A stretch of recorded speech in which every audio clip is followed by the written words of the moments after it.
কি খবৰ নমস্কাৰ বন্ধুসকল মই গীতৰাজ আৰু আজিৰ আমাৰ ফাৰ্ষ্ট নিউজটো আছে বিকাশ চেত্ৰী আৰু কংকন তালুকদাৰৰ ফালৰ পৰা ইয়াত মই মোৰ কোনো অপিনিয়ন নিদিও জাষ্ট নিউজটোহে কভাৰ কৰিছোঁ সো আপোনালোকে মোক এটা ভিডিঅ'ৰ লিংক দি আছিল আৰু সেই লিংকটো আছিল কুকু বড়োৰ চেনেলৰ সো ৰিসেন্টলি কুকু বড়োৰ চেনেলত অলপ আগতে এটা ভিডিঅ' আপলোড কৰা হৈছিল প্ৰথমে আপোনালোকে তেওঁৰ ভিডিঅ'ৰ ক্লিপটো চাই লওক bye bye bye bye bye bye Papu bye bye Kankan bye bye সব আজি একলগত আছো গোটেই গীতা সদায় একলগত হৈ থাকিব লাগে মেইন কথা এইটো thank you bye bye Ayub finally আজি সবকে একলগ কৰাই কৈ থাকো বাই বাই বাই বাই সবকে Kankan bye bye bye bye bye bye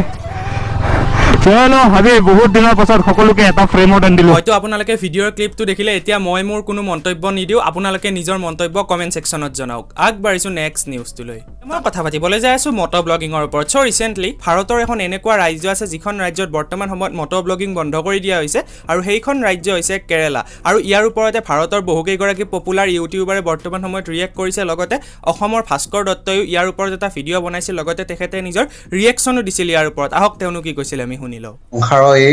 সংসাৰৰ এই নিয়ম কানুনবোৰ আমাৰ ভাৰততে হয় কিন্তু বাহিৰত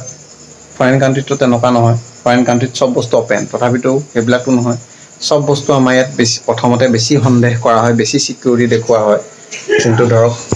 উপায় নাই আৰু কৰিছে আৰু কি কম ইণ্ডিয়াহে কৰিব পাৰে কেৰেলাত চাগে তেনেকুৱা কিবা কাণ্ড হ'ল কিন্তু অসমত নাই আমাৰ অসমৰ ব্লগাৰসকল বা মটো ব্লগাৰসকল সেইবিলাক কাম নকৰে মোৰ বিশ্বাস এইটো ভিডিঅ'ৰ ওপৰতে ৰিয়েক্ট কৰি বিকাশ চেত্ৰীয়ে কমেন্ট সেকশনত এই বুলি লিখিছিল যে কেৰালা নাযাও আগবাঢ়িছো নেক্সট নিউজটোলৈ এতিয়া মই কথা পাতিবলৈ যাই আছো বিকাশ আমিনৰ বিষয়ে সো ৰিসেন্টলি বিকাশ আমিনে নিজৰ চেনেলত এটা নিউজ পৰ্টেলৰ ওপৰত ভিডিঅ' আপলোড কৰিছিল কিন্তু এই ভিডিঅ'টো আপলোড কৰাৰ কেইদিনমান পিছতে তেখেতে নিজৰ কমিউনিটি টেবত এই বুলি লিখিছে যে নিউজ পৰ্টেল এটাৰ নাম লিখিছে আৰু লিখিছে নিউজ চেনেলটো কেইদিনমান আগতে হেক হৈছিলে বুলি গম পালো মই তাত দেখিছিলো যে তাত অলপ বেয়া ফটো দি থকা হৈছিলে সেইবাবে মই ভিডিঅ' এটা দিছিলো এইবোৰ যাতে বন্ধ হয় মই পিছতহে গম পালো যে হেক হোৱা বুলি গতিকে মই মোৰ সেই ভিডিঅ'টো ডিলিট কৰি দিছো লগতে নিউজ চেনেলটোৰ নাম লিখিছে চেনেলটোৰ সকলোকে সৰি কৈছো আপোনালোকে হয়তো গম পাইছিলে যে কেইদিনমান আগতে এই নিউজ পৰ্টেলটো হেক হৈছিলে আৰু হেক হোৱাৰ পিছতে আপোনালোকে হয়তো জানে যে ফেচবুক পেজ এটা যেতিয়া হেক হয় সেই হেকাৰসকলে কিছুমান বেয়া ফটো দি এটা সোৱাইপ আপত এটা লিংক এটাচ কৰি দিয়ে আৰু যদি আপোনালোকে সেই লিংকটোত ক্লিক কৰে তেতিয়াহ'লে আপোনাৰ মোবাইলৰ সম্পূৰ্ণ ডিটেইলছ এই হেকাৰবিলাকে পাই যাব আৰু তেনেকুৱাই হৈছিল হয়তো এই নিউজ পৰ্টেলটোৰ লগত সো বিকাশ আমিনে এইটো পোষ্ট আপলোড কৰিছিল আপোনালোকে হয়তো বৰ্তমান সময়ত স্ক্ৰীনতো দেখি আছে এতিয়া মই কথা পাতিবলৈ যাই আছো নৰ্থ ইষ্ট বাইকাৰ চাইমনৰ বিষয়ে so recently north east biker চাইমনৰ কথা হয়তো আপোনালোকে শুনিছিলে এছবিএন ব্লগছৰ যেতিয়া এক্সিডেণ্ট হৈছিলে এছবিএন ব্লগছে তেখেতৰে বাইকখন চলাই আছে আৰু বাইকখনৰ এক্সিডেণ্ট হোৱাৰ পাছৰ পৰাই নৰ্থ ইষ্ট বাইকাৰ চাইমনে নিজৰ চেনেলত মাত্ৰ এটা ভিডিঅ'হে আপলোড কৰিছিল তাৰ পিছত আৰু তেখেতে ভিডিঅ' আপলোড কৰা নাছিল কিন্তু ৰিসেন্টলি তেখেতে নিজৰ ইনষ্টাগ্ৰাম হেণ্ডেলত কিছুমান ষ্টৰি শ্বেয়াৰ কৰিছিল আহক প্ৰথমে আমি হেয়া চাই লওঁ হাই এভৰিৱান দিছ ইজ মি তো কথাটো এনেকুৱা যে মই